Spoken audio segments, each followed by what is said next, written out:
yaitunya wahyu dan kontekstualisasi. Nah, definisi wahyu menurut para mufassir itu adalah samar dan cepat.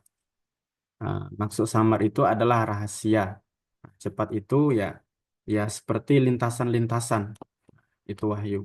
Jadi kalau dalam kita sebagai manusia itu ada lintasan-lintasan atau bisikan-bisikan dari setan dan ada pula bisikan-bisikan dari malaikat. Nah, kalau wahyu itu dari Allah Subhanahu wa taala khusus kepada para nabi dan rasul. Berupa bentuknya itu ya secara rahasia dan sangat-sangat cepat.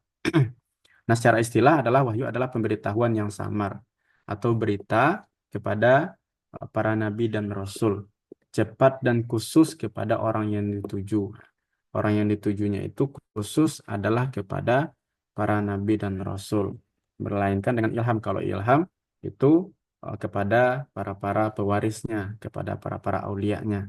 Tetapi kalau wahyu itu hanya ditujukan dan dikhususkan kepada para nabi dan rasul. Nah, menurut Nasar Hamid Abu Zaid, wahyu adalah pemberian atau informasi secara rahasia. Hal ini mengandung arti bahwa terjadinya kontak komunikasi antara dua belah pihak, yaitunya pemberi pesan dan penerima pesan, yaitunya antara Allah Subhanahu wa taala dengan nabi dan rasul. Nah, kalau Al-Quran itu adalah kalamullah yang Allah Subhanahu wa taala turunkan kepada Nabi Muhammad SAW melalui malaikat Jibril. Nah, yang dinamakan itu dengan wahyu. Jadi Al-Quran itu adalah wahyu. Nah, menurut Abdullah Said, nah, secara global wahyu mengalami 4 level proses, kata beliau. Yang pertama adalah wahyu berada di alam gaib dan dipastikan tidak diketahui dan dijangkau oleh akal manusia. Nah, jadi wahyu yang pertama itu adalah kalamullah. Kalamullah itu ya yang tidak berhuruf dan tidak bersuara. Nah, bentuknya itu ya kita tidak mengetahui. Kenapa? Karena dia adanya di alam gaib, apakah itu di alam azali ataukah itu di alam qadim. Nah, proses wahyu ini dimulai adalah ketika Tuhan pertama kali mewahyukan apa ke Lauh Mahfuz dan kemudian ke langit bumi dan dihafal oleh ruh yaitunya malaikat Jibril yang nantinya akan disampaikan kepada Nabi Muhammad SAW ataupun kepada nabi-nabi yang lain. Nah, dalam hal ini ya tidak ada bentuk seperti apa bentuk hurufnya, seperti bentuk apa lafaznya itu ya kita tidak mengetahui dan tidak bisa diakses oleh manusia secara langsung. Nah, yang kedua adalah pewahyuan kepada nabi. Itu pewahyuan kepada nabi itu adalah kalamullah yang dibawa oleh malaikat Jibril masuk ke dalam hati Nabi Muhammad SAW. Nah, maksudnya adalah masuknya wahyu ke dalam dunia fisik berarti bahwa wahyu itu terjadi dalam bentuk yang bisa dipahami oleh manusia. Nah, maksudnya adalah jadi eh, kalamullah ataupun wahyu itu adalah kalam yang tidak berhuruf dan tidak bersuara. Nah, ketika dibawa oleh malaikat Jibril dan dimasukkan ke dalam kalbu Nabi Muhammad SAW, karena Nabi Muhammad adalah manusia dan berkebangsaan Arab, maka eh, beliau melafazkannya dalam bentuk bahasa Indonesia, bahasa Arab, nah gitu.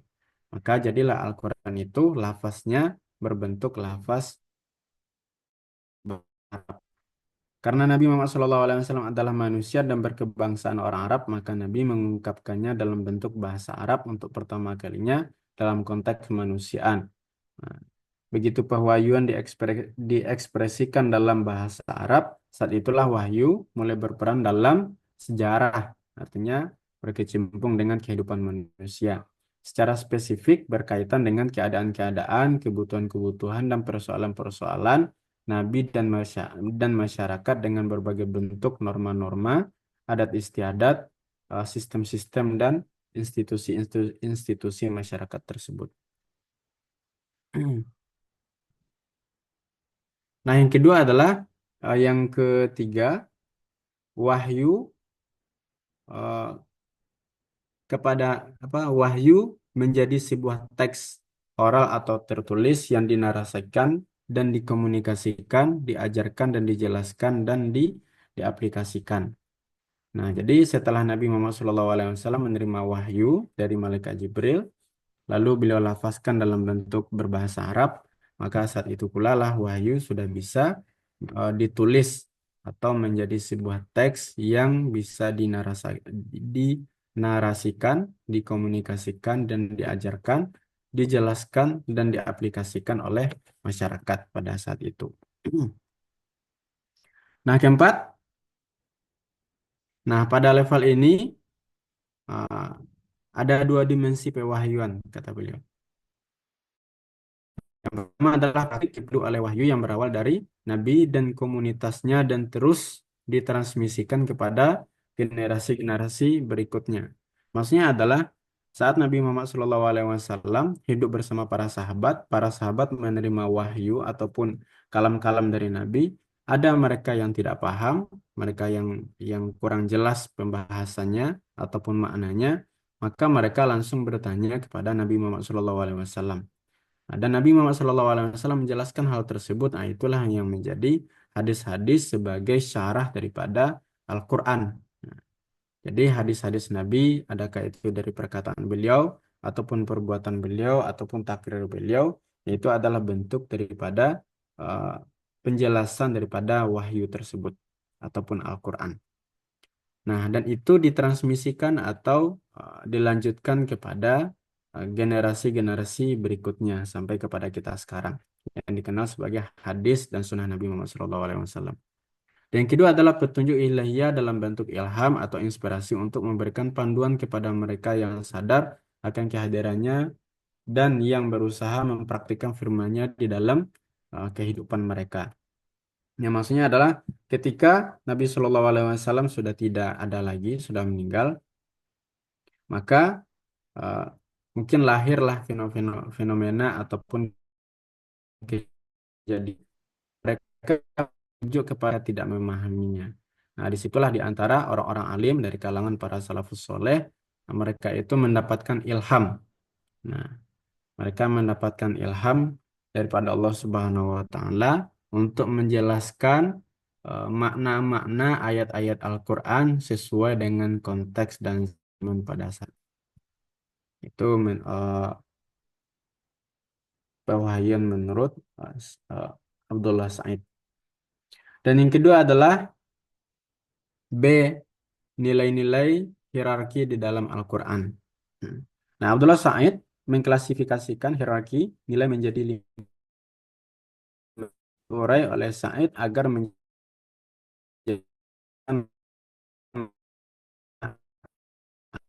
dengan mempertimbangkan dan mana ayat yang dapat diimplementasikan secara universal. Nah, adapun nilai yang dimaksud itu yang pertama adalah obligatory values atau nilai-nilai yang bersifat wajib. Nah, nilai-nilai ini berkaitan dengan ayat-ayat yang bersifat wajib wajib dan tetap. Kategori demikian disampaikan Al-Quran sejak periode Mekah hingga Madinah. Adapun nilai-nilai yang tergolong pada nilai kewajiban diantaranya adalah terkandung pada ayat-ayat yang membahas tentang keimanan, seperti Qul huwallahu ahad, surat Al-Ikhlas, ataupun ayat-ayat ibadah dan yang berkaitan dengan halal dan haram. Artinya ayat-ayat yang sudah jelas gitu, perintah untuk melaksanakan sholat, larangan memakan babi, eh, segala macam. Itu adalah nilai-nilai yang bersifat wajib. Yang kedua adalah eh, nilai-nilai fundamental atau nilai-nilai fundamental. Nilai-nilai fundamental ini adalah nilai inti atau pokok yang menjadi landasan berpikir eh, dan bersikap. Nah, menurut Said, nilai ini berkaitan dengan nilai-nilai dasar kemanusiaan seperti perlindungan hak milik, perlindungan hidup, kehormatan, agama, dan keturunan. Nah, nilai-nilai ini jika ditelisik lebih lanjut, sejatinya telah diurai oleh Imam Al-Ghazali dengan istilah 5 nilai universal. Nah, 5 nilai universal itu, kalau tidak salah, yang pertama berkaitan dengan ketauhidan. Nah, yang kedua berkaitan dengan rahmah. Yang ketiga dengan kenabian. Yang keempat itu dengan khilafah atau kepemimpinan. Dan yang keempat itu adalah ma'at atau kembali. Nah, itu. Namun menurut Said nilai ini dapat diperluas sesuai konten yang ada dengan pijakan metode induktif yang komprehensif seperti perlindungan atas kebebasan beragama dan lain-lain. Nah, seperti dalam surat Al-Qasas ayat 77, dan carilah apa yang telah dianugerahkan Allah terhadapmu, kebahagiaan di negeri akhirat, dan janganlah melupakan kebahagiaanmu daripada kenikmatan duniawi, dan berbuat baiklah uh, kepada orang lain sebagaimana Allah berbuat baik kepadamu, dan janganlah berbuat kerusakan di muka bumi, sesungguhnya Allah tidak menyukai orang-orang yang berbuat kerusakan. Artinya menyebar rahmah, kasih sayang antar sesama dan saling tolong menolong. Nah, yang ketiga adalah protectional values atau nilai-nilai proteksional. Nah, nilai ini merupakan nilai yang melindungi manusia daripada kerusakan dan kerakusan. Kehadiran nilai ini sebagai pelindung terhadap eksistensi nilai-nilai fundamental seperti nilai yang memberikan legitimasi perintah maupun larangan. Hal ini diperoleh sebagai bentuk penjagaan dan perlindungan terhadap hal-hal yang berkaitan dengan hak hidup, seperti pelindungan hak milik, maka larangan riba dan mencuri merupakan bagian daripada nilai proteksional yang statusnya dapat dijangkau secara universal. Nah, kekuatan nilai protektif terletak pada status perintahnya yang bersifat spesifik. Nah, contohnya adalah wa ahallallahu al-bai'a wa harrama riba.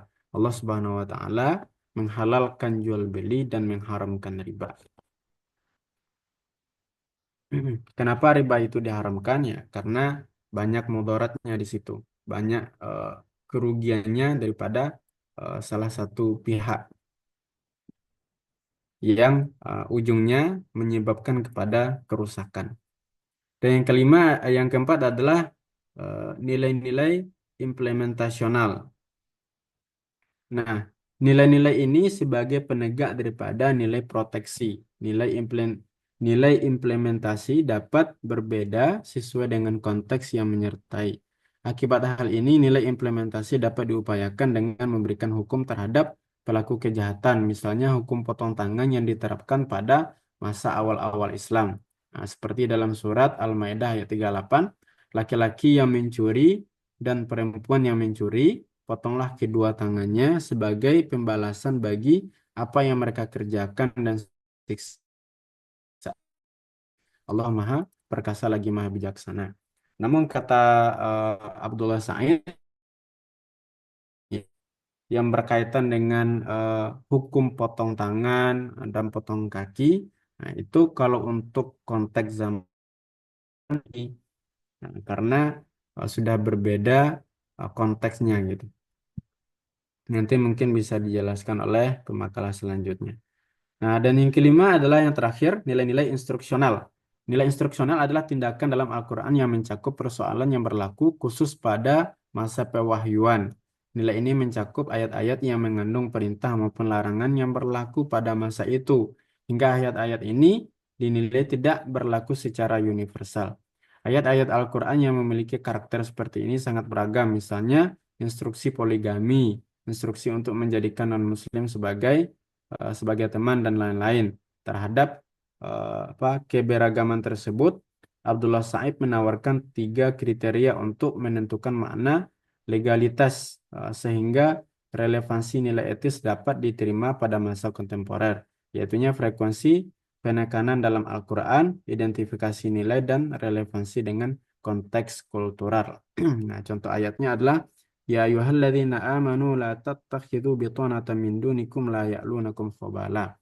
Wahai orang-orang yang beriman, janganlah kamu mengambil teman kepercayaan atau sahabat dari kalangan orang-orang yang berada di luar agamamu, karena mereka tidak henti-hentinya mendatangkan kemudaratan bagimu.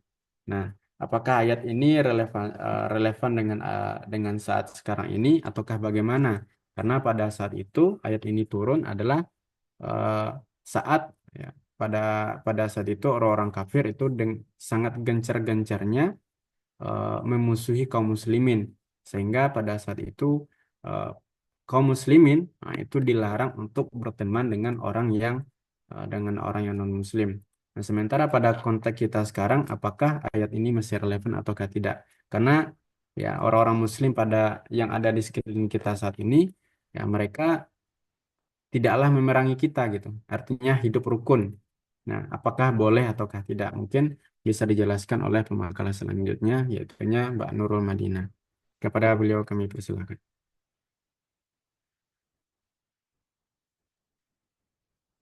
Baik, terima kasih Ustadz atas kesempatannya. Mohon izin untuk memaparkan subbab berikutnya. Yang pertama adalah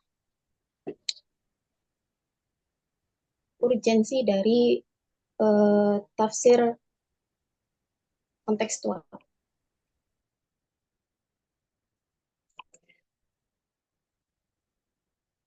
Selanjutnya,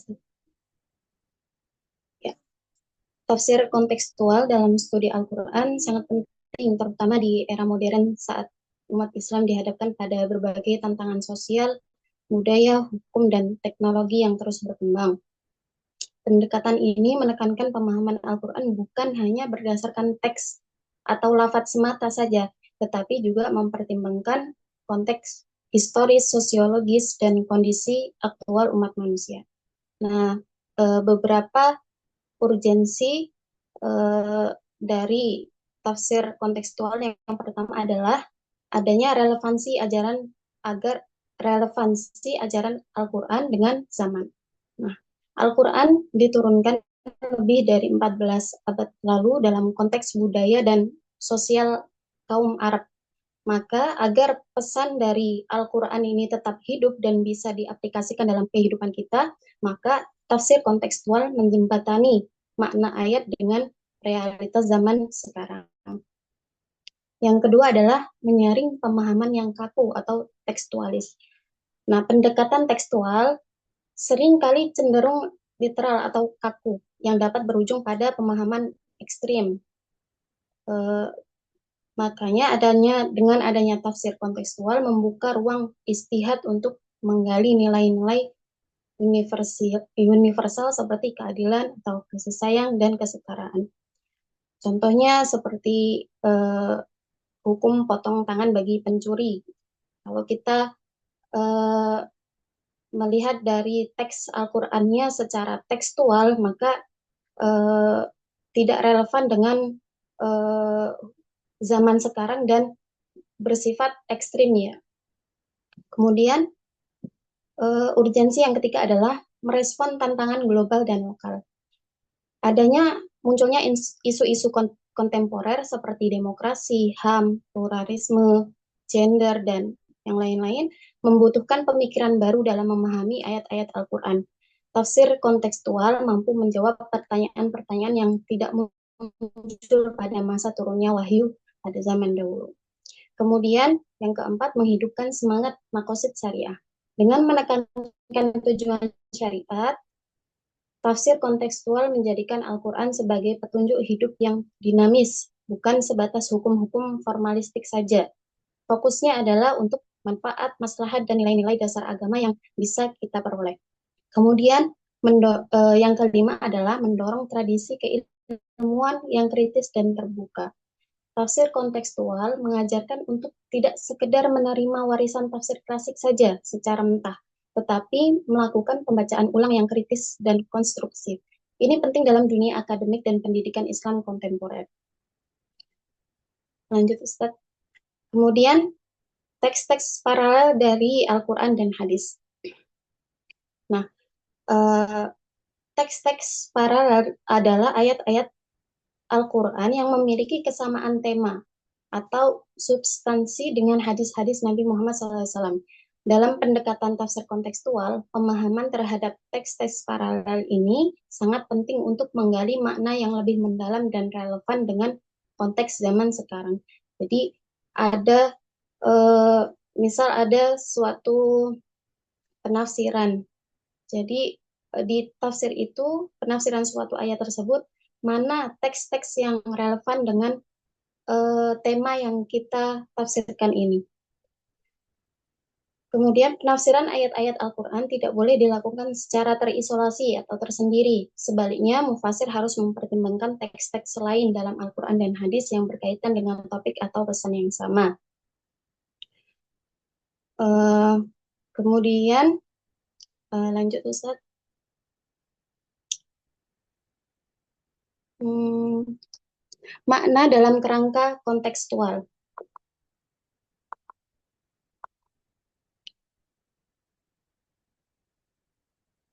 Dalam buku Al-Quran Abad 21, Tafsir Kontekstual karya Abdullah Said, beliau mengusulkan pendekatan tafsir yang menekankan pentingnya memahami makna ayat-ayat Al-Quran dalam kerangka kontekstual.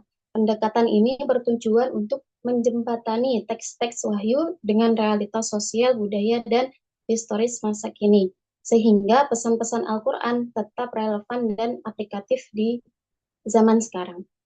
Abdullah Said juga menekankan bahwa makna Al-Quran bukanlah sesuatu yang statis dan tetap, melainkan dinamis dan dapat berubah sesuai dengan konteksnya. Makna bersifat kompleks karena dalam penafsiran tidak hanya sekedar memahami teksnya saja, makna teksnya saja secara kebahasaan, melainkan makna bersifat dinamis dan berhubungan eh, dengan yang berfirman yaitu Allah, kemudian teksnya apa yang difirmankan, kemudian penerimanya Nabi Muhammad dan penerusnya umatnya dan konteks pada zaman tersebut. Lanjut. Kemudian langkah dalam metodologi tafsir kontekstual menurut Abdullah Said, beliau menaruh 4 langkah dalam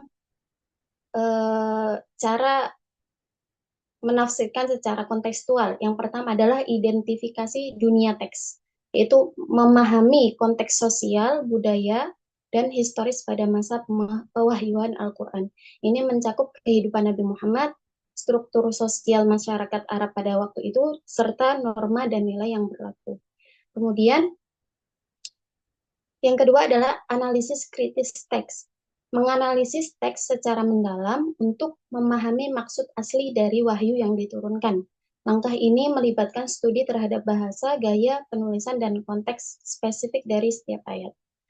Kemudian koneksi dengan komunitas Islam awal, mengaitkan teks dengan pemahaman dan praktik komunitas Muslim pertama sebagai penerima wahyu. Ini membantu dalam memahami bagaimana ayat-ayat tersebut diterima dan diterapkan pada masa itu. Yang keempat, kontekstualisasi untuk masyarakat kontemporer, yaitu menghubungkan makna teks dengan kebutuhan dan tantangan masyarakat saat ini. Langkah ini memastikan bahwa ajaran Al-Quran tetap relevan dan dapat diterapkan dalam konteks modern saat ini. Demikian pemaparan yang bisa saya sampaikan. Terima kasih.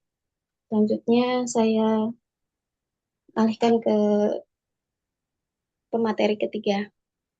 Baik, terima kasih kita ucapkan kepada Ustaz Nurul Madinah dan Ustaz Rahmat Ilahi yang telah menyampaikan beberapa subbab terkait dengan materi kita pada malam hari ini. Mohon maaf.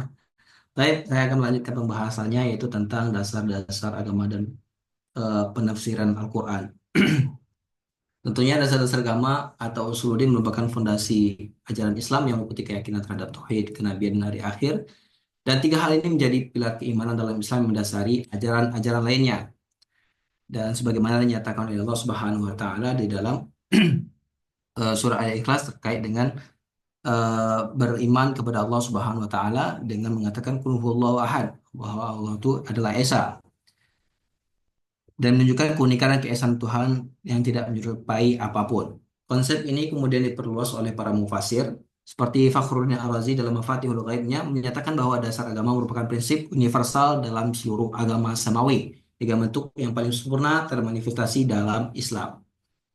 Dalam pandangan Ahlus Sunnah wal Jamaah, dasar-dasar agama ini Islam terdiri dari atas iman kepada Allah dan rukun iman lainnya, berpegang teguh pada Al-Quran dan Sunnah dan mengikuti pemahaman para sahabat dan generasi-generasi terdahulu. Penafsiran terhadap dasar-dasar agama. Para ulama menafsirkan dasar agama berdasarkan manhaj tafsir bil ma'thur, yaitu tafsir yang bersandar kepada Al-Quran.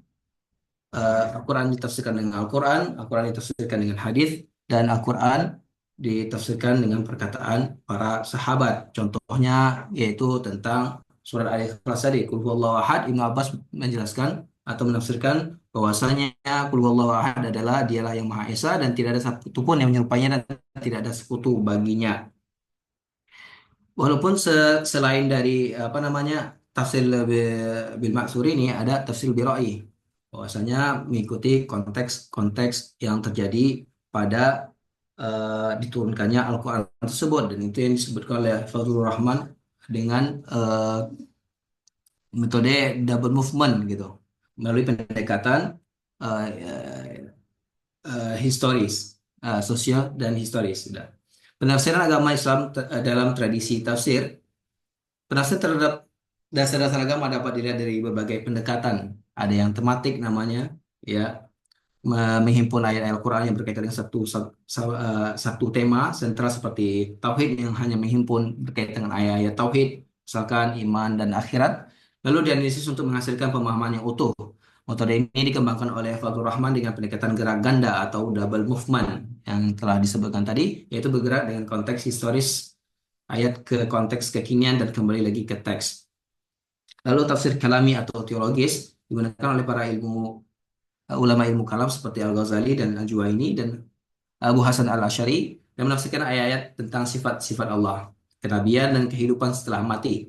Mereka menafsirkan menafsirkan ayat-ayat tersebut dengan memperhatikan prinsip-prinsip rasional argumentatif dalam menjelaskan akidah Islam. Yang ketiga, tafsir falsafi yang dipakai oleh para mufasir seperti Mula Sadra dalam tafsir Al-Quranul Karim untuk menafsirkan ayat metafisika dengan pendekatan hikmah isyraqiyah dan falsafah wujud. Penafsiran kontekstual secara umum berarti menafsirkan Al-Quran dengan memperhatikan konteks waktu, tempat, kondisi sosial, dan maqasidus syariah selama tidak menyalahi prinsip-prinsip syariat Islam. Penafsiran kontekstual muncul sebagai respon atas perkembangan zaman dan tentunya kompleksitas masalah sosial modern yang tidak secara eksplisit disebutkan dalam Al-Quran.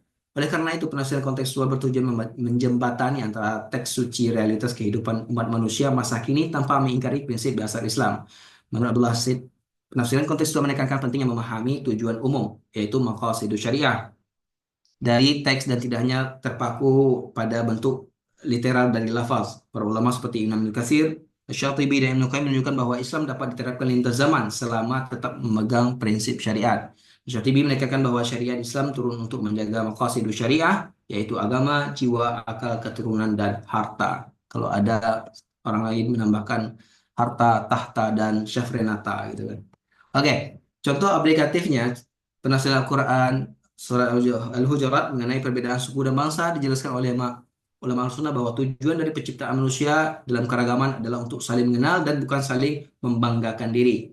Sesungguhnya orang paling mulia di sisi kalian adalah yang paling bertakwa. Fazlur Rahman menawarkan metode double movement yang telah disebutkan sebelumnya, yaitu memahami konteks sosio-historis turunnya ayat, lalu menarik makna normatif universal dari ayat tersebut untuk diaplikasikan dalam konteks kekinian. Saya menjelaskan bahwa metode ini menurut interdisiplinaritas, yakni menggunakan ilmu-ilmu sosial seperti antropologi, sosiologi, dan bahkan ilmu politik untuk menafsirkan teks dalam konteks masyarakat yang modern. Contoh penafsiran kontekstual, salah satu ayat yang ditafsirkan secara kontekstual adalah surat An-Nisa ayat 34 mengenai kepemimpinan laki-laki atas perempuan. Tafsir klasik menyatakan bahwa laki-laki adalah pemimpin karena kelebihan fisik dan tanggung jawab finansial. Namun mufasir kontemporer seperti M. Quraisy menjelaskan bahwa ayat tersebut harus dilihat dalam konteks struktur masyarakat Arab pada saat itu dan bahwa kepemimpinan rumah tangga bersifat fungsional, bukan gender based. Pendekatan kontekstual ini memungkinkan Al-Quran untuk senantiasa relevan, fleksibel, dan responsif terhadap perubahan sosial. Bahkan di era-era transformasi digital ini, banyaknya perubahan-perubahan dan perubahan norma-norma dan sikap-sikap yang mengharuskan kita untuk fleksibel dalam bersikap. Cara kerja tafsir kontekstual. Tafsir kontekstual bertujuan menjembatani pesan normatif Al-Quran dengan kondisi sosial kultural umat Islam masa kini. Oleh karena itu, cara kerja kontekstual menekankan pada proses hermeneutika ganda dengan beberapa tahapan pokok, yaitu identifikasi konteks historis ayat atau asbabun nuzul, menggali makna normatif universal, yaitu ethical imperative, yaitu setelah memahami konteks awal, penafsir mencari nilai dan prinsip universal dari ayat tersebut. Prinsip ini biasanya berupa keadilan, kasih sayang, kemaslahatan, dan kesetaraan. Dalam artian ini adalah disebut dengan maqasidus syariah. Kontekstualisasi ke situasi kekinian atau modern application. Dan kata terakhir ini adalah menghubungkan makna universal tersebut ke realitas kontemporer umat Islam. Pada saat ini, tafsir dapat bersifat kreatif dan responsif, tetapi tetap dalam koridor prinsip Islam. Ini juga dapat melibatkan pendekatan interdisipliner, seperti menggunakan teori sosial, hukum, ekonomi, atau ilmu lingkungan. Namun ketika seorang hendak menafsirkan Al-Quran berkaitan dengan sebuah konteks yang terjadi atau problematika yang dicapai dalam kehidupan masyarakat, sosial maupun individu, maka hendaklah memperhatikan beberapa hal tersebut. Memahami teks berdasarkan tafsir maksur. Maka pertama adalah memahami teks dengan tingkatan klasik yaitu bil maksur. Contohnya tafsir Ibnu Jarir at-Tabari, Ibnu Katsir dan tafsir Al-Baghawi. Setiap tafsir yang tidak sesuai dengan pemahaman salaf wajib ditinggalkan. Ini perkataan Imam Az-Zahabi yang di Imam Zahabi ini ya, Husain Az-Zahabi. Yang kedua melihat maqasid syariah dan qawaidul fiqhiyah. Tafsir kontekstual dalam pandangan sunnah tidak lepas dari maqasid, tujuan hukum dan kaidah fikih seperti ad-daruratu yuzal, uh, dihilangkan, al-masyaqqatu tajlibut taisir, kesulitan itu membawakan kemudahan. Di universitasnya tergali, barulah ayat dikasihkan tetap prinsip syar'i. Quran surah Al-Isra 32 tentang larangan mendekati zina. Hari ini ulama sunnah tetap menafsirkan bahwa untuk meditasi yang mendekati termasuk hal-hal dengan pornografi atau media yang bebas dalam larangan ini. Contoh lainnya yaitu surah Al-Baqarah tentang kewajiban mencatat utang. Secara literal, ayat ini mewajibkan adanya pencatatan utang secara tertulis dengan dua saksi laki-laki. Namun, dalam konteks kontemporer, hukum perdata dan sistem digitalisasi sudah menggantikan model pencatatan manual dan pembuktian tradisional. Dengan pendekatan kontekstual, ayat ini dipahami sebagai anjuran terhadap transparansi dan tanggung jawab keuangan, bukan sekedar literal mencatat uang. Apa yang ingin ditekankan Al-Quran dan ayat tersebut adalah prinsip keadilan dan perlindungan hak, bukan sekedar bentuk pelaksanaannya. Baik, Bapak Ibu sekalian, asatidzah dan ustazah, mungkin sekian dari pemaparan makalah kami pada malam hari ini. Apabila ada masukan, saran, kritik, dan pertanyaan, kita silakan. Ustaz Rahmat. Ya, selanjutnya mungkin sesi diskusi, saran, kritik, ataupun pertanyaan dari asatid dan asatizah terkait tema kita pada malam hari ini. Bagi-bagi THR boleh nggak Ustaz ya? Masih lebaran soalnya. Lebaran masih sebulan ini. Berat nih. Berat. Gimana Ustaz? Macet kemarin pulang kampung Ustaz?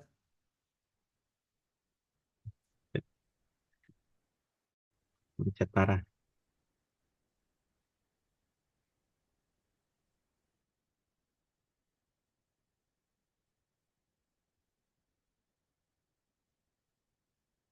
Ustaz Sandi. Udah senyum-senyum Ustaz Sandi nih. Taqabbalallah minna wa minkum Ustaz. Masya Allah semuanya Ustazah, Ustaz Jumaidil, Ustaz Rian. Bu Siti Yuliati kayaknya gak mau ini nih, mau bertanya ini. Mau tanya Masuk atau dulu ngasih ini. THR nih, Bu Siti.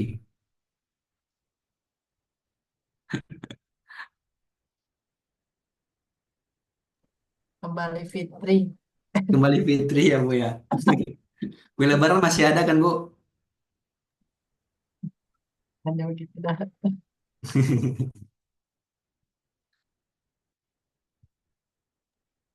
Mungkin saya ingin bertanya kepada pemakalah. Ya, disilahkan, Bu. Ya, ya tadi halaman Bapak ya, sebentar.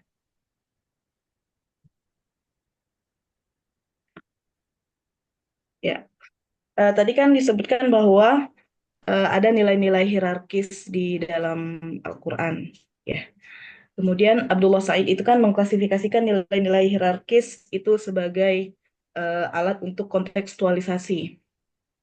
Nah, kemudian bagaimana nilai-nilai hierarki itu dengan nilai-nilai implementasi? Nilai-nilai implementasi tadi nomor 4 ya, bahwa eh, dapat berbeda sesuai dengan konteks yang menyertai. Akibat hal ini, nilai implementasi dapat diupayakan dengan memberikan hukuman terhadap pelaku kejahatan.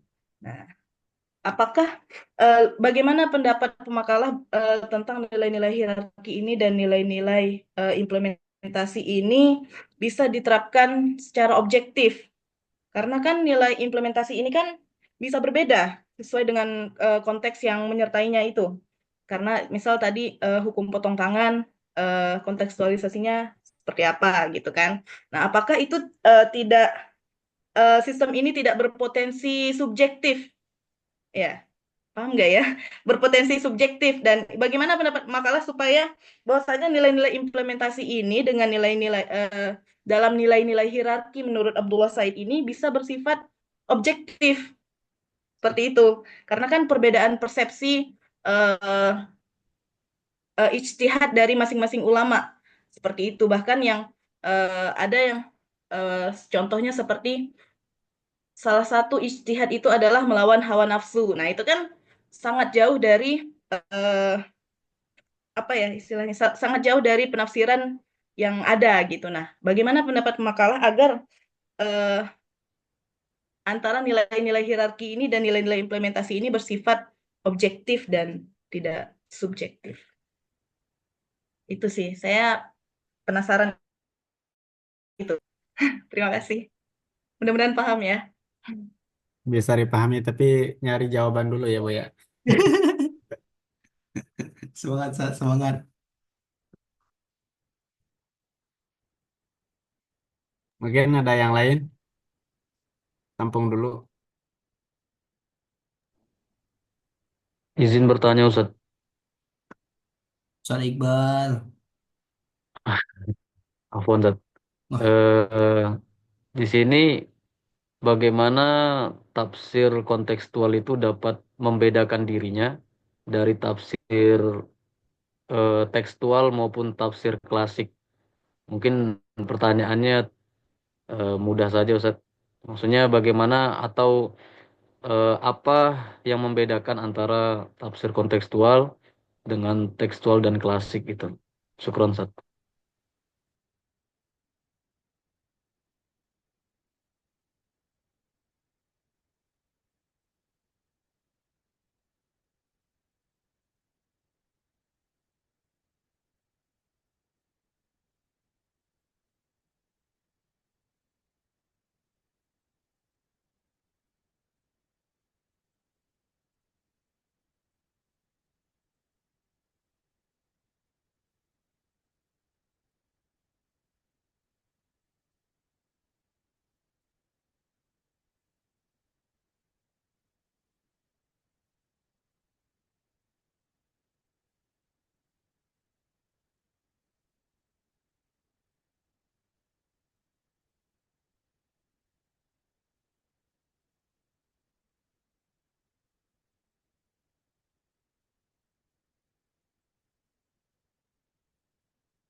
Kalian nambahin ya, mungkin bisa diambil contoh.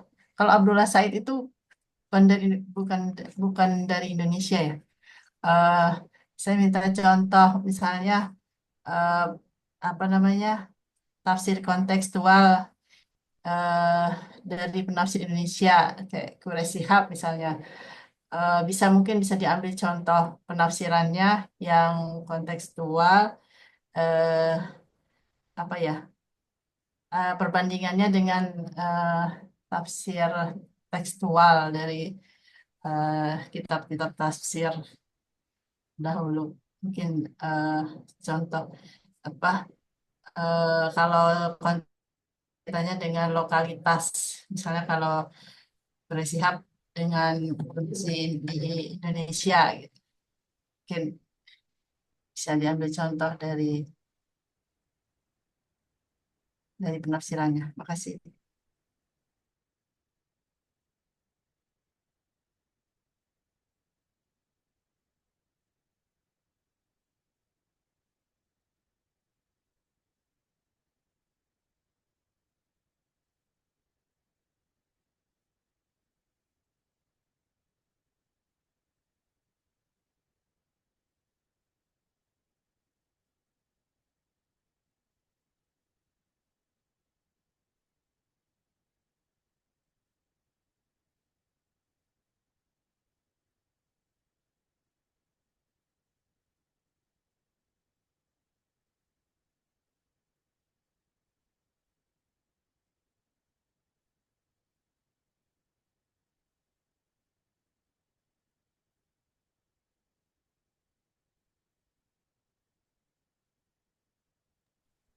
Izin menjawab pertanyaan dari Ustadz Iqbal. Perbedaan dari tafsir klasik, tekstual, dan kontekstual ya. Ya, saya mencatat kalau tafsir klasik itu tapi yang ada di awal-awal Islam ya, para ulama-ulama Islam, dan pendekatan yang digunakan itu meliputi pendekatan linguistik, baik dari pemahaman secara literal dari teks Al-Quran itu sendiri, ataupun dari enggak yang lainnya gitu, dari hadis yang lain. Kemudian juga melakukan pendekatan dengan menggunakan logika. Ulama dahulu juga menggunakan logika mereka dalam menafsirkan suatu ayat atau suatu permasalahan dalam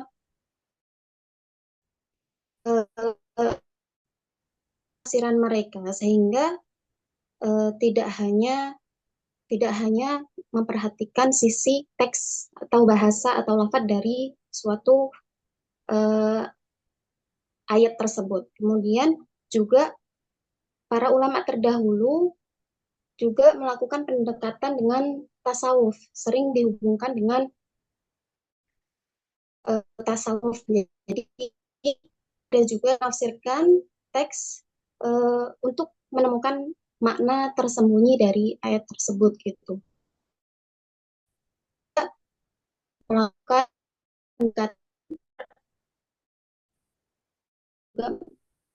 pendekatan riwayat dan asar yang sahih bagi mereka. Itu hampir klasik atau tradisional ya. Kemudian kalau tafsir tekstual lebih kepada memahami suatu ayat atau menafsirkan suatu ayat dengan literal teksnya itu sendiri, atau mungkin dibantu dengan teks atau ayat yang lainnya, atau hadis yang lainnya, tetapi lebih dominan menggunakan atau menafsirkan secara teks kebahasaannya itu. Jadi menafsirkan dengan makna dari bahasa itu untuk tafsir tekstual. Kemudian kalau tafsir kontekstual itu adalah upaya ulama sekarang atau bahkan dari zaman dahulu agar eh, bisa menampakkan suatu suatu makna dari suatu ayat agar bisa relevan dengan zaman sekarang. Nah, penafsiran ini dikaitkan hanya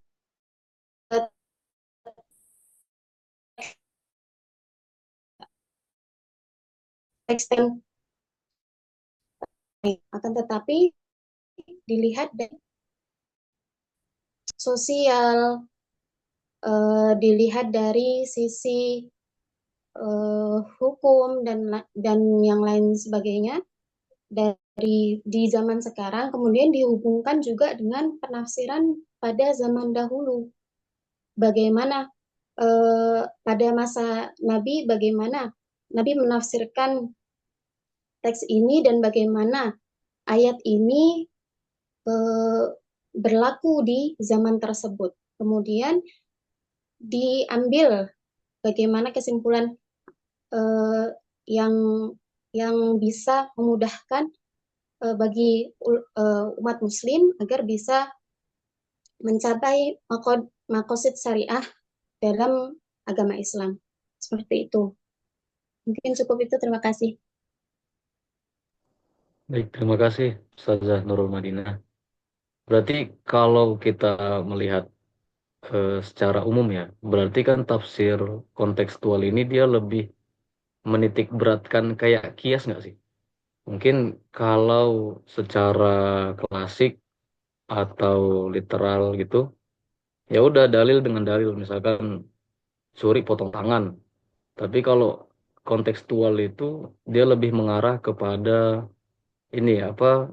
Mungkin ada yang bisa mengubah ketetapan itu dengan hukuman yang lain, asalkan kiasnya itu mungkin mengena gitu, atau bagaimana ya kira-kira Ustazah Nurul? Ya, sebenarnya tafsir kontekstual ini eh, ya mungkin hampir mirip dengan kias ya.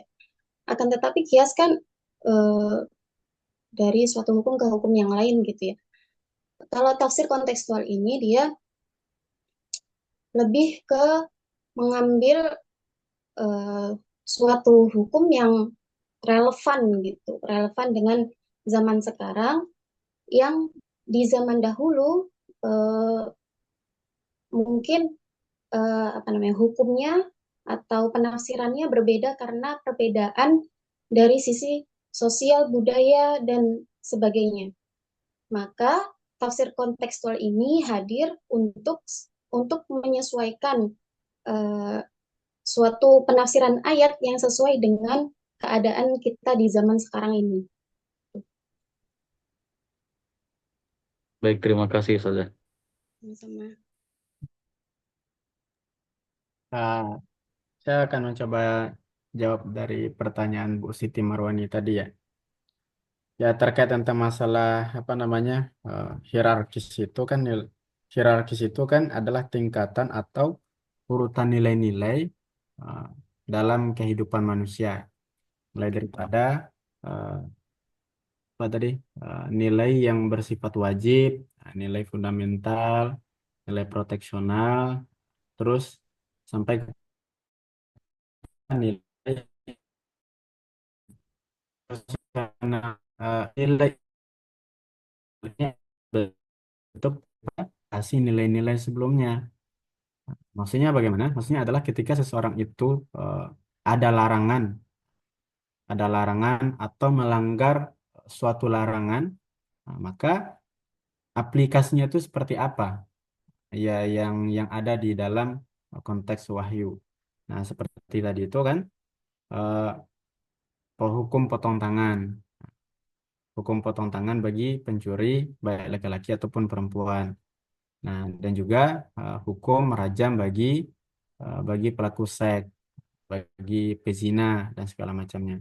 Itu adalah bentuk daripada aplikasi yang merupakan bahagian daripada hierarki tadi itu, Pak. Jadi kalau menurut saya sih itu objektif sih, Bu. Sesuai dengan kenyataan, sesuai dengan konteks. Mungkin seperti itu, Bu Siti Marwan ini.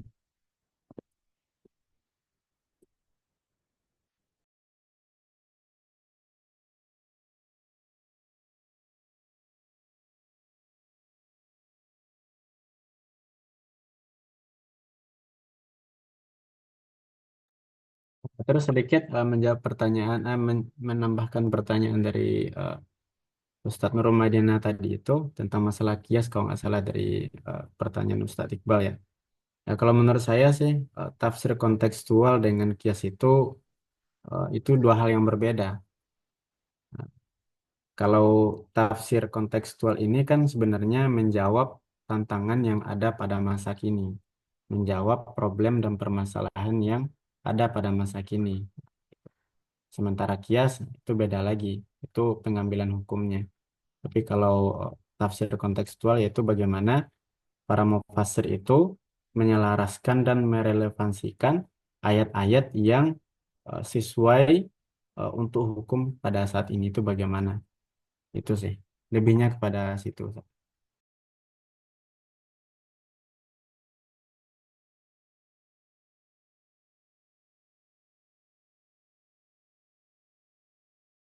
Selanjutnya tambahan daripada Ustadz Maharnes.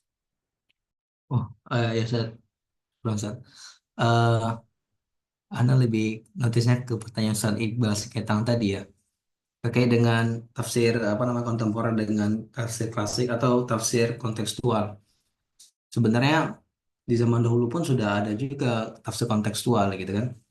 Seperti eh, para ulama itu menulis tafsir kan berdasarkan latar belakang ya, bisa jadi latar belakang mereka itu berkaitan dengan eh, hal-hal yang mereka alami di zaman-zaman mereka gitu kan. Kenapa Fakhur Razi menulis kitab Mafatihul Ghaib gitu kan.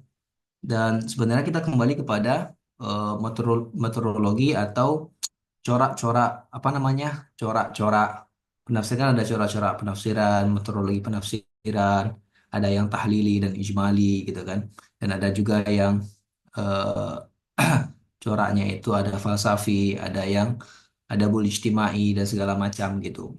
Nah jadi kalau Anda lihat menurut pandangan pandangan terlepas itu apakah menggunakan kias atau bagaimana, tentunya menggunakan kias juga. Tetapi eh, yang namanya tafsir itu kan menafsirkan ayat Al-Quran itu kan diturunkan secara universal dari zaman ke zaman gitu. Dalam artian, mufasir akan menafsirkan eh, apa namanya, menafsirkan ayat yang melihat sebuah fenomena yang terjadi di zamannya, lalu dia mengambil hukum, mengistimbakan hukum dengan hukum-hukum dengan ayat-ayat atau dasar-dasar hukum yang ada di Al-Quran maupun di hadis Nabi Shallallahu Alaihi Wasallam gitu. Dalam artian mereka akan melihat juga konteks-konteks yang terdapat di dalam apa namanya, di dalam ayat tersebut gitu. Di dalam uh, kegiatan tersebut, seperti juga kayak pembahasan kita di minggu depan itu di meteorologi penafsiran ya. Ya, seperti Al-Iqlil yang punyanya Mustafa Misbah itu, beliau menulis tafsir itu berdasarkan kontekstual di eh, zaman-zaman beliau itu gitu. Ya, dengan bahasa pegonnya gitu. Dalam artian eh, yang hanya membedakan kebanyakan adalah metodologinya, ada yang tahlili, ada yang ijmali gitu, dan ada corak-corak. Cuman mereka pasti menggunakan yang namanya kontekstual tadi. Ya, ketika penafsiran yang lama itu atau eh, sebuah permasalahan yang terjadi pada zaman dia, lalu dia akan mencoba mengkiaskan, nah, mencocokkan apakah permasalahan ini sama dengan permasalahan dengan ayat yang akan diistinbatkan hukumnya gitu. Begitu menurut Ustadz Iqbal dan kawan-kawan semuanya. Mungkin ada kritikan.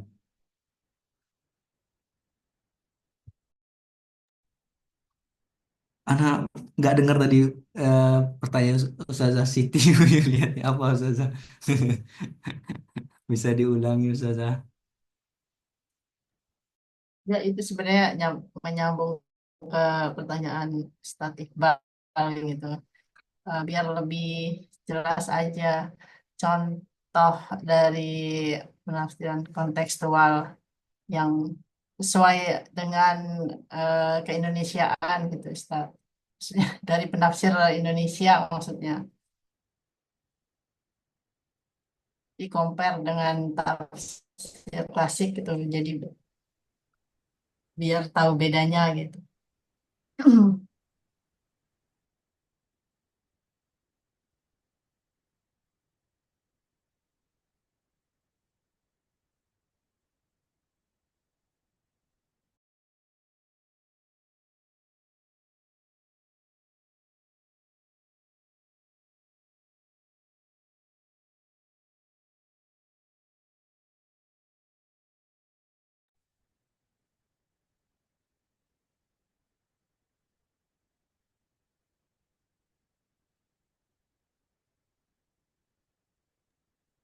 Ya, izin menjawab eh, lanjutan dari Ustazah Siti Yuliati. Eh, Mungkin saya mengambil penafsiran dari eh, penafsiran dari tema riba gitu ya.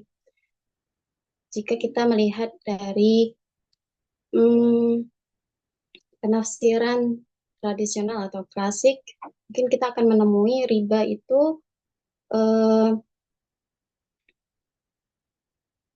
apa namanya menambah tambahan gitu kan, melebihi gitu dengan ukuran yang dua kali lipat atau berbeda gitu. Nah, kemudian jika kita tarik pada zaman dahulu kan eh, konsepnya pada zaman dahulu atau praktiknya pada zaman dahulu riba itu bisa dalam hal gandum atau emas atau perak dan sebagainya.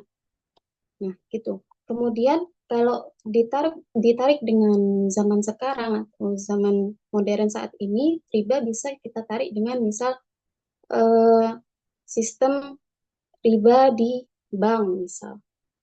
Nah, di bank itu bagaimana eh, cara atau mufasir pada saat ini memaknai riba atau menafsirkan ayat tentang riba ini disesuaikan dengan zaman sekarang dan bagaimana apa namanya penyelesaian dari riba atau memberikan makna dari riba dan bagaimana eh, praktik dalam kehidupan kita saat ini gitu. Jika kita konvensikan misal perbankan gitu.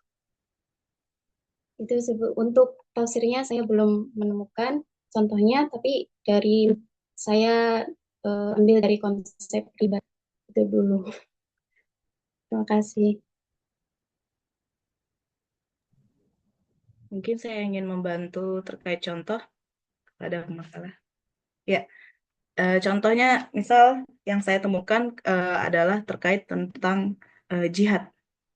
Ya, jihad karena kebetulan memang nanti saya akan membahas jihad di studi tafsir Indonesia. Nah, itu kalau di tafsir klasik contohnya adalah di tafsir At-Tabari bahwasanya di Quran surah An-Nahl ayat 110 itu bahwasanya At-Tabari itu menyebutkan kalau usaha untuk lepas dari tekanan kaum musyrik dan kaum kafir itu, nah itu dengan berjihad. Nah jihadnya ini adalah dengan cara mengangkat senjata atau berperang. Nah itu dari At-Tabari. Nah sedangkan kalau tafsir Indonesia, kebetulan saya memang akan bahas nanti adalah tafsirnya Kiai Haji Soleh Darat eh, Tafsir Faidur Rahman mengatakan bahwa jihad itu yang paling penting adalah jihad di dalam jiwa.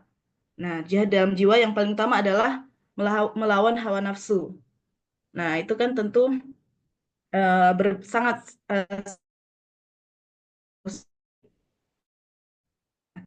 kemudian pilar jihadnya adalah kesabaran dan jihad tidak harus perang. Begitu Ibu Siti Yuliati, salah satu contoh antara penafsiran klasik dan penafsiran di Indonesia yang saya dapatkan.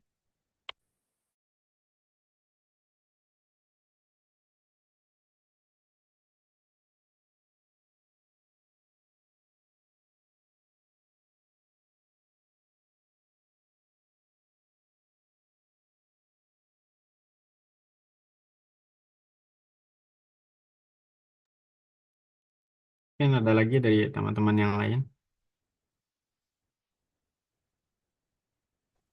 Izin Ustadz mau menambahkan. Oh ya, Apa ya? Mau mencoba menjawab juga oh ya, dari silakan Pak. pertanyaan tadi dari siapa?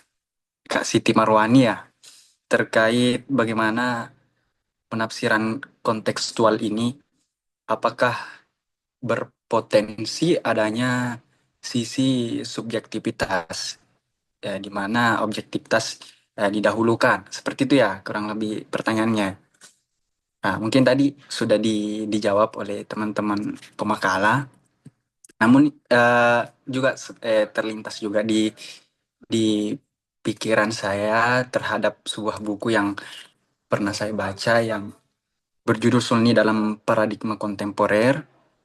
Di situ dibahas bahwasanya Al-Quran yang sedari awal memang menjadi sebuah korpus terbuka, di situ sudah menjadi sebuah isyarat secara langsung bahwa Al-Quran memang sudah siap untuk, kalau bahasa kasarnya, dieksploitasi lah.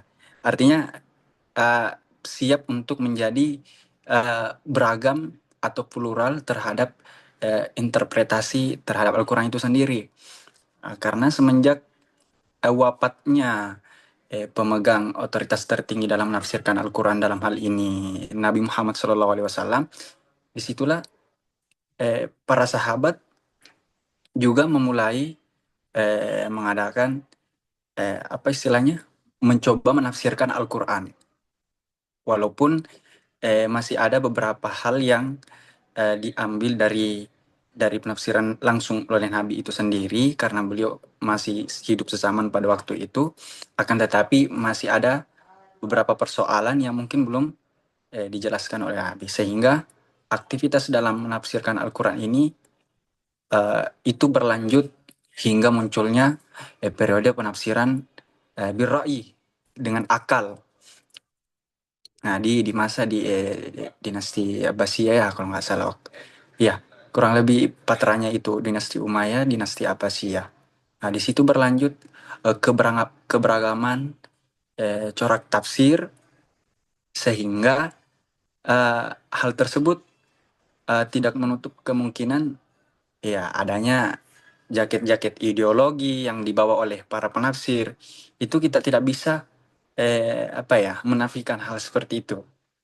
Kalau menurut saya, pembacaan saya waktu itu, sehingga bisa kita lihat dari karya-karya tafsir yang dibukukan seperti Al-Jassas yang mengarang kitab tafsir Ahkamul Quran yang bercorak Hanafi, tafsir yang bercorak Sunni misalkan. Nah, itu semua ada semacam sebuah arah dari seorang penafsir itu sendiri, melalui dari ijtihadnya dalam menafsirkan Al-Quran sesuai dengan konteks yang ada pada zamannya itu. Jadi kalau menurut saya, Al-Quran yang memang sudah sedari awal yang menjadi sebuah korpus terbuka itu sebenarnya hal-hal yang bisa memberikan informasi kepada kita bahwa wajar-wajar saja adanya sebuah penafsiran yang beragam. Dalam hal ini ada, artinya kalau memang dia berasal dari penafsir yang apa istilahnya, yang bijak, yang mengikuti kaidah-kaidah penafsiran Al-Quran, saya rasa subjektivitasnya itu dia mampu menyisihkan dalam lingkaran objektivitas. Dalam artian dia tetap objektif, walaupun ada sisi-sisi objektivitas yang dihadirkan dalam pandangannya mungkin dalam menafsirkan Al-Quran. Seperti itu. Jadi kalau menurut saya hal yang wajar saja. Kita tidak perlu takut dengan sebuah subjektivitas selama kita penafsir itu mengikuti kaidah-kaidah penafsiran yang telah dicetuskan oleh ulama-ulama kita. Seperti itu. Terima kasih. Anda juga keingat juga saat bahwasanya memang tak terlepas juga ya mufasir itu menafsirkan itu berdasarkan subjektivitas apa yang dia yakini gitu kan. Ya, betul. Beberapa penafsir dan ada beberapa juga kalau misalkan kita kuliah di mana hijab mufassirin ya ada beberapa memang mufasir itu apa namanya legowo gitu, maksudnya nggak terlepas dari i'tiqadnya dan madhabnya gitu kan. Kan ada Ya, madhab ini yang menjebat orang itu kan subjektif ya, seperti tafsir Al-Qurtubi atau tafsirnya siapa ya? Qurtubi kan tafsir ahkamnya kan beliau kan Hanafi ya, tapi ya, beliau tidak subjektif kalau di penilaian ininya ya, para ulama ya terkait dengan tafsirnya gitu. Tapi memang seperti Zamakhsyari di ininya tafsirnya itu memang beliau lebih ke madhab beliau kan. ya. Beliau seperti itu. Dalam artian itu lagi tadi istilahnya Al-Quran yang memang menjadi sebuah diskursus yang terbuka sehingga interpretasinya terhadap penafsiran yang berbeda itu menjadi sebuah ini juga sebenarnya tanda bahwa memang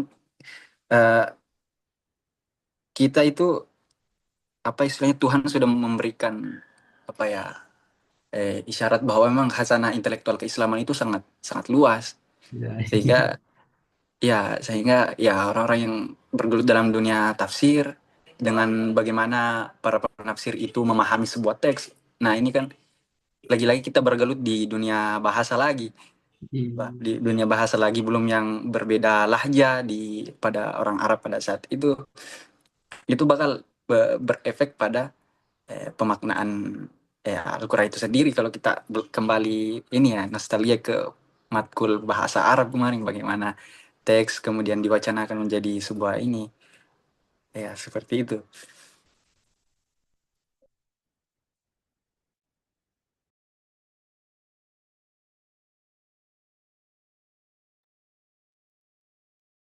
Terima kasih Ustadz Rian. Ada lagi dari Ustadz dan Ustazah masukannya? Kalau tidak mungkin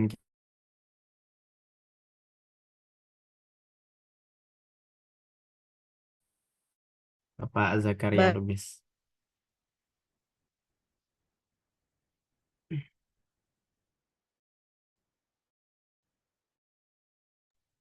Sudah selesai ya? Udah. Hah? Siapa? Siap. Sudah, Pak Dokter. Diskusinya sudah selesai apa masih ada yang menggantung?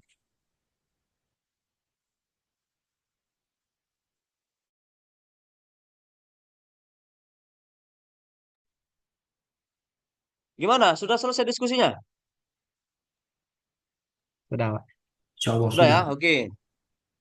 Saya menyimpulkan eh, dari diskusi teman-teman ya, kenapa gagasan kunci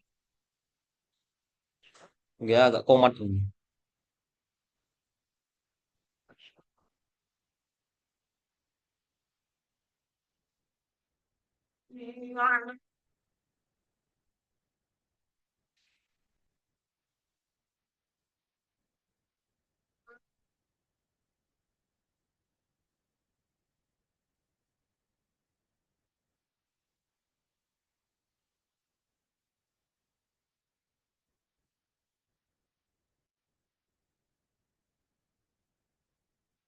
Oke, kenapa tafsir kontekstual saya rumuskan masuk ke dalam RPS ya. Pertama, ketika saya kuliah S2 di UIN, saya masuk kelas kesehatan ya.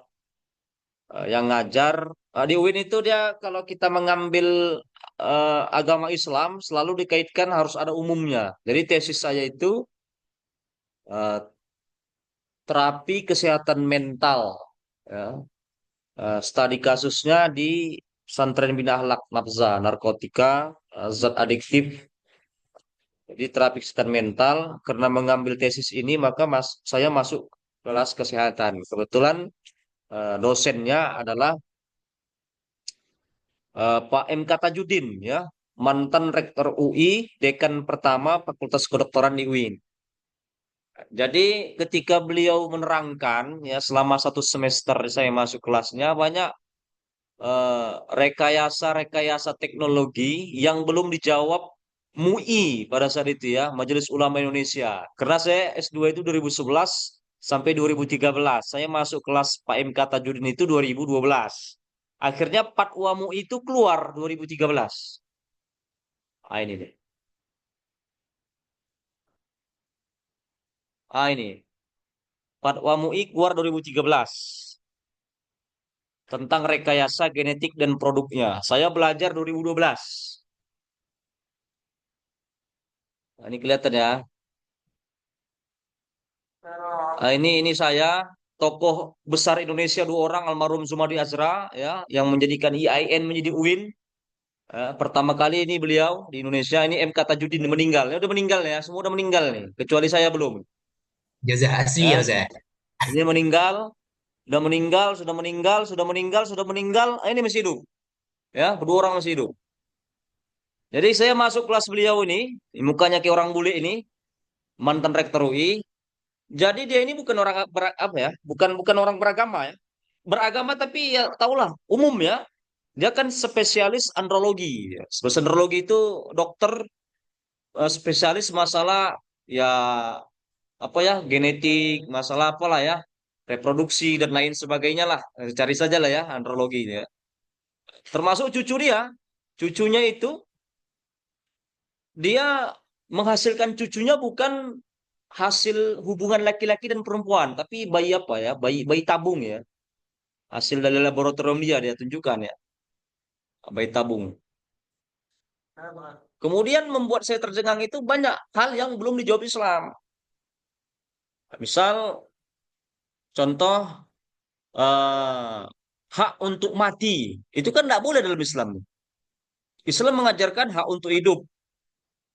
Misalnya ayatnya dalam surah apa itu? Surah Al-Baqarah 195. Wa ampiku fi sabilillah wa la tulqu biaidikum minat tahlukah. Ya, nggak boleh kita membuat diri kita menjadi binasa. Kemudian diceritakan ya, ketika saya belajar itu pernah ada kasus di Amerika. Amerika itu kan mengusung yang namanya hak dasar manusia, hak asas manusia, human right itu ya, hak untuk hidup itu manusia harus ada hak untuk hidup, tapi hak untuk mati tidak ada. Sampai akhirnya hak untuk mati digaungkan di Amerika menjadi undang-undang. Nah, sampai sekarang kan Islam tidak boleh ada hak untuk mati. Apa maksud hak untuk mati itu? Misalnya bunuh diri, kan tidak boleh dalam Islam ya. Ya wala tulqu aydikum minat tahlukat itu nggak boleh kan. Ah, ada kasus ya. Kasusnya ini nih, saya tunjukkan kasus ini. Di Amerika ini ada kasus begini nih. Yang perlu dijawab orang mufasir nanti nih. Nih, Terry Schiavokis. Ini kasus Terry Schiavo. Terry Schiavo ini dia ini 15 tahun antara hidup dan mati. Antara hidup dan mati. Bisa dibilang sudah tidak ada harapan untuk hidup. Jadi 15 tahun terbaring di googling saja di apa namanya di rumah sakit. Suaminya karena dia cinta kepada Terry Schiavo ini, akhirnya dia minta sama dokter NS apa namanya? Apa suntik mati ini besok dokternya? Etanasia ya. Eutanasia. Jadi ya disuntik mati sajalah, tidak ada harapan untuk hidup lagi. Sementara keluarga si Teris Schiavo ini nggak mau, biarkan saja dia ada hak dasar dan untuk hidup. Nah, ini diadukan ke pengadilan karena pada saatnya dia dietenasi sama suaminya, minta dokter kan. Nah, kemudian kasus ini dia apa namanya dilaporkan ke polisi di Amerika Serikat, kemudian dibahas di pengadilan. Nah, ini kan bingung pengadilannya.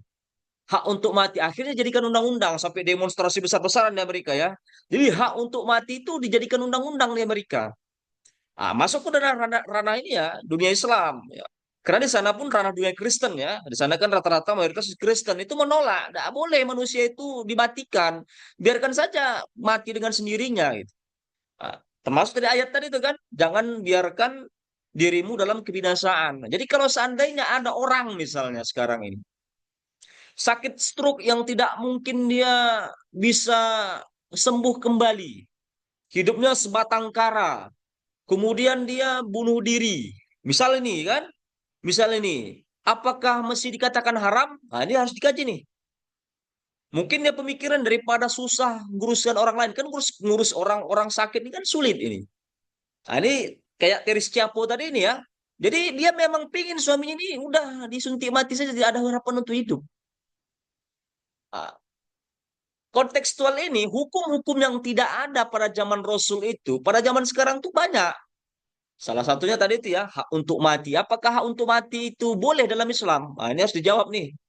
Konteks sekarang ini, zaman Rasul, zaman sahabat, zaman tabi'in, tidak ada. Tidak ada zaman itu, sekarang ada. Ah, kemudian tadi Pak M kata Judin, kayak misalnya cucu dia, misalnya pinjam rahim. Pinjam rahim itu dulu belum ada patwadimu itu, pinjam rahim itu. Misalnya ada laki-laki sama perempuan dari suami yang sah, tapi rahimnya rusak. Boleh nggak meminjam rahim wanita lain? Nah, itu harus dibahas tuh. Kalau seandainya boleh, kemudian nanti nasabnya kemana ini? Setelah ahli warisnya. Atau suami istri yang sah. Kalau dalam Islam bolehlah dibilang bayi tabung. Ya, yang penting suami istri yang sah, tidak melakukan perzinaan. Kemudian dia meletakkan sperma dan sel ovumnya itu di istri keduanya. Nah, ini jadi anak siapa ini? Kan istri kedua sah juga kan? Misalnya istri satunya yang tiba-tiba rahimnya rusak. Ini kan harus dibahas ini. Ini belum dibahas ini. Masalah misalnya kalau seandainya diletakkan ke pinjam rahim wanita lain, oke lah. Beberapa sekarang baru muncul kan belakangan tidak boleh kata ulama-ulama. Sekarang kalau seandainya istrinya yang sah yang kedua atau istri ketiganya, istri pertamanya misalnya rahimnya rusak, apakah ini dikatakan anak istri kedua atau anak istri ke satunya? Ini harus dibahas. Maksud saya begitu ya.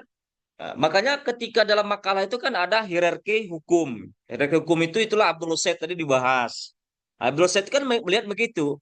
Al-Quran ini ada yang dia secara obligatory value ya.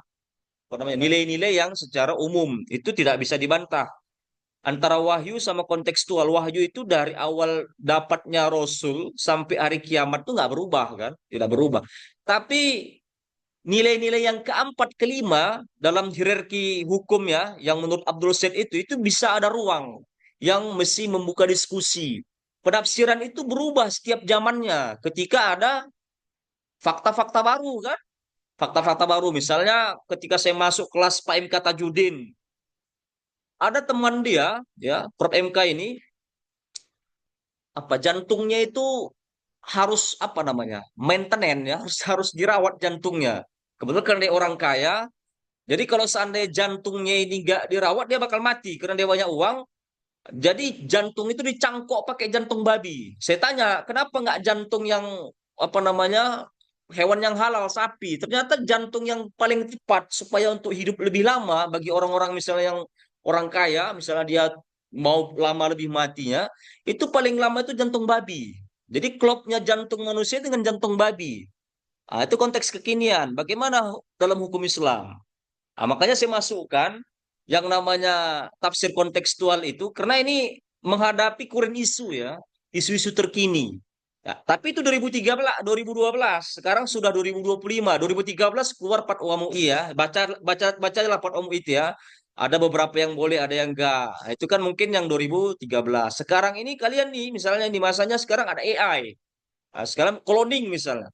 Cloning dulu dibolehkan dalam fatwa MUI itu misalnya hewan, tumbuh-tumbuhan. Apakah manusia boleh? Sekarang ini memang harus mengkloning manusia. Ah, Prof M kata Jodun itu bilang, bisa kita hidupkan orang-orang yang berpengaruh zaman dulu. Misalnya Fir'aun. Fir'aun itu bisa dihidupkan kembali. Ya, tinggal ambil makamnya, ambil gen apa namanya, semacam apanya, gennya atau gimana ya. DNA, Itu Pak, bisa DNA. disuntikan jadi hidup lagi Fir'aun baru. Cuma tidak boleh. Mesti ada undang-undang secara universalnya. Sekarang kan ada AI ini. Takut AI ini menggantikan peran manusia. Sekarang misalnya kan luar biasa canggih AI ini ya. Sekarang misalnya supir nggak perlu lagi ada manusia dengan ada AI ini. Bisa jadi ya, boleh cloning manusia ya, yang menghidupkan manusia manusia cerdas pada masanya. Siapa misalnya manusia cerdas misalnya yang sudah mati, yang sampai sekarang abadi. Siapa?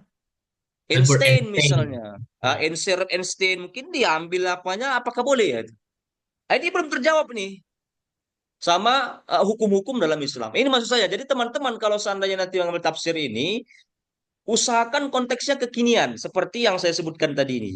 Nah, itulah namanya konteks tafsir apa namanya? Konteks kunci tafsir kontekstual. Jadi saya tidak masuk ke ranah masalah jilbab itu sudah usang lah ya. Sudah bahas masalah jilbab apalagi tadi masalah dibahas tadi itu. Masalah apa tadi lagi? Yang saya dengar tadi jilbab, masalah ini. Tapi yang seperti ini nih.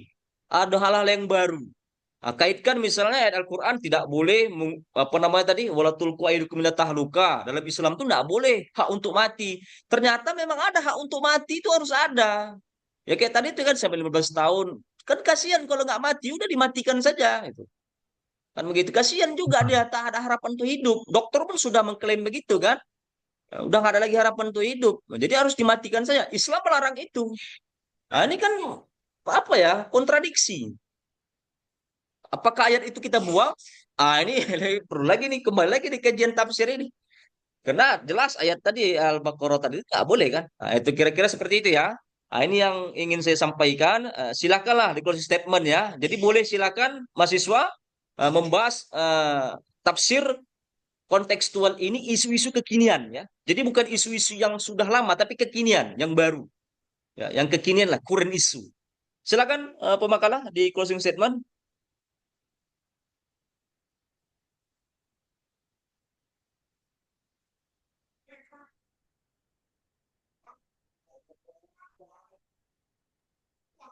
Ustadz Marnes. Oh, oke. Terima kasih kami ucapkan kepada Bapak dosen, Bapak Zakaria Hussein Lubis, yang telah memberikan pemahaman bagi kita terkait dengan tafsir kontekstual ya. Semoga ada tesis-tesis yang berbau tafsir kontekstual ya Pak, langsung dibimbing oleh Bapak dosen kita insya Allah nantinya.